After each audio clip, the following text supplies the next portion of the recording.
अस्सलाम वालेकुम, this is ODF foxtrot from defence outpost. तो इस टाइम के ऊपर एक बहुत बड़ी ब्रेकिंग न्यूज़ आ रही है। पिछले साल जो पाकिस्तान और सऊदी अरब की तरफ से म्यूचुअल डिफेंस एग्रीमेंट या फिर एसएमडीए पैक्ट साइन किया गया था, उससे रिलेटेड कि अब यहाँ पर उस पूरे एसएमडीए पैक्ट में एक और कंट्री जो है वो शामिल होने वाली है, और वो जो कंट्री है वो काफ़ी ज़्यादा इंपॉर्टेंट है। पाकिस्तान के साथ वो पहले ही एक स्ट्रेटेजिक पार्टनरशिप में है, और अब यहाँ पर सऊदी अरब और पाकिस्तान के डिफेंस पैक्ट में शामिल होकर ये जो स्ट्रेटेजिक पार्टनरशिप है ये एक लेवल और ऊपर जाने वाली है। तो तुर्की की यहाँ पर कुछ काफी ज्यादा क्रेडिबल न्यूज एजेंसीज अब इस टाइम के ऊपर रिपोर्ट कर रही हैं कि रिपब्लिक ऑफ तुर्किया, पाकिस्तान और सऊदी अरब का जो जॉइंट एसएमडीए पैक है या डिफेंस पैक्ट भी आप इसे कह सकते हैं, उसमें डेडिकेटेड तौर पर एज ए थर्ड मेंबर शामिल होने वाला है। और इफेक्टिवली यहाँ पर तुर्की के शामिल होने के बाद ये जो पूरा डिफेंस पैक्ट है ये एक ट्राइलैटरल ट्रीटी में कन्वर्ट हो जाएगा, जो कि नेटो स्टाइल के ऊपर बेस्ड है। जिस तरह से हम पहले भी इस चीज को डिस्कस कर चुके हैं कि नेटो का जो आर्टिकल 5 है, द हार्ट ऑफ अलायंस, कि अगर एक कंट्री के ऊपर अटैक होता है तो बाकी जो जितनी भी मेंबर कंट्रीज हैं उन सब के ऊपर अटैक कंसिडर किया जाएगा और वो फिर उसी हिसाब से रिस्पॉन्ड करेंगी। पाकिस्तान की तरफ से जब सऊदी अरब के साथ डिफेंस पैक्ट किया गया तो सऊदी अरब ने इस चीज को रीअफर्म किया कि अगर पाकिस्तान के ऊपर कोई अटैक होता है तो सऊदी अरब उसी तरह से रिस्पॉन्ड करेगा, उसी तरह से पाकिस्तान को हेल्प आउट करेगा जिस तरह से उसकी टेरिटरी के ऊपर कोई अटैक हुआ हो। सेम इसी चीज को पाकिस्तान ने पूरे तरीके से रिइटरेट किया, और वो जो पूरा एसएमडीए पैक्ट है उसने एक वर्ल्ड हेडलाइन क्रिएट की कि पहली दफा एक न्यूक्लियर आर्म्ड स्टेट ने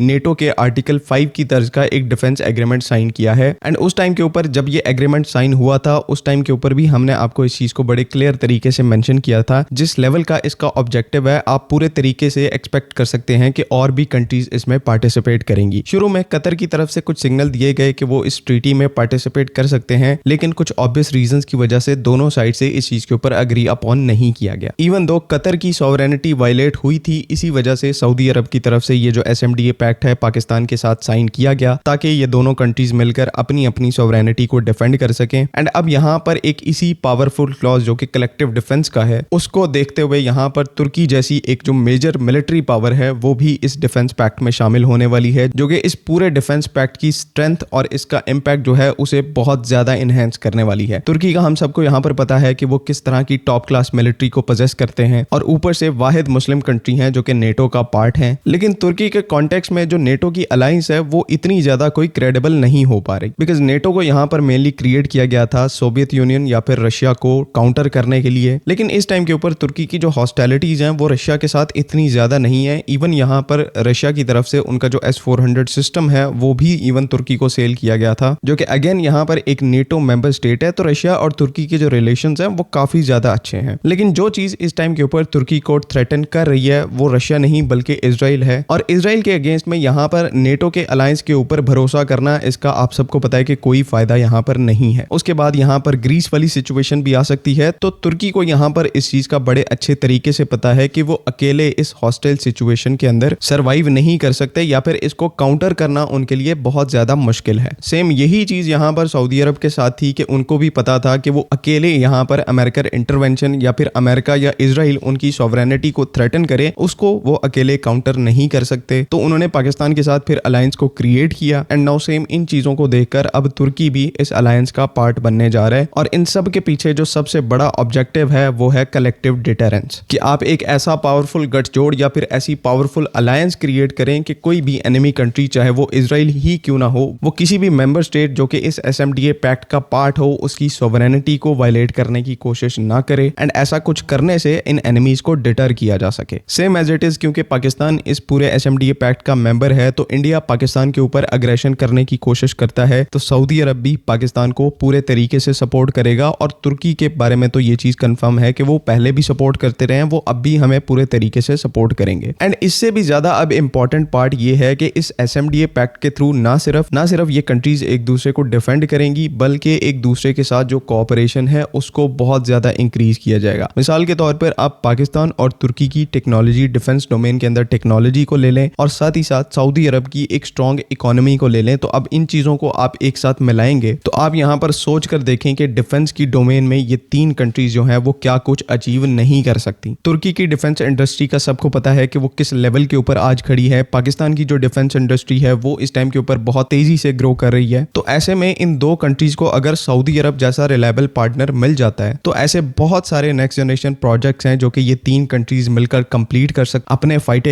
एयरक्राफ्ट, अपने टैंक्स, अपनी नेवल वेसल्स को खुद बना सकती हैं और इवन यहाँ पर पूरी दुनिया में इन चीज़ों को एक्सपोर्ट कर सकती हैं। तो इस टाइम के ऊपर जिस तरह की पूरी दुनिया में जियोपॉलिटिकल सिचुएशन चल रही है, एक ऐसा पावरफुल सर्कल क्रिएट करना जिसमें हर मेंबर की अपनी एक स्पेशलिटी है, किसी की मिलिट्री बहुत ही ज़्यादा स्ट्रांग है, कोई न्यूक्लियर वेपन्स को पजेस करता है, उसके बाद किसी की इकोनॉमी बहुत ज़्यादा अच्छी है, एंड ऊपर से सबसे अच्छी बात कि मुस्लिम कंट्रीज फाइनली आपस में इकट्ठा हो रही हैं, फाइनली एक डिफेंस पैक्ट को इस्टेब्लिश कर रही हैं जो कि उनमें बसने वाले जो तमाम मुसलमान हैं उनकी सिक्योरिटी को इंश्योर करेगा। तो ये सबसे बड़ा इम्पैक्ट है इस पूरे SMDA पैक्ट का, और आई बिलीव कि हम एक हिस्ट्री क्रिएट करने की तरफ बढ़ रहे हैं। जिन चीज़ों को हम यहाँ पर पिछली कुछ सेंचुरी से सिर्फ ड्रीम कर पाए थे वो अब एक्चुअल में यहाँ पर हो रही हैं, एंड इंशाल्लाह यहाँ पर जैसे ही तमाम चीज़ें ऑफिशियल होंगी तो आहिस्ता आहिस्ता यहाँ पर इन 3 कंट्रीज के दरमियान डिफेंस डील्स भी होंगी। तो डिफेंस कोऑपरेशन का स्कोप और उससे रिलेटेड जो अपडेट्स हैं उनका भी स्कोप जो है वो बहुत ज़्यादा इंक्रीज होगा। So let's hope for the best. इस पूरी सिचुएशन से रिलेटेड आपकी क्या फीडबैक्स हैं उसको काइंडली कमेंट्स में ज़रूर मेंशन करें। बाकी अगली वीडियो तक के लिए अल्लाह हाफ़िज़। पाकिस्तान जिंदाबाद।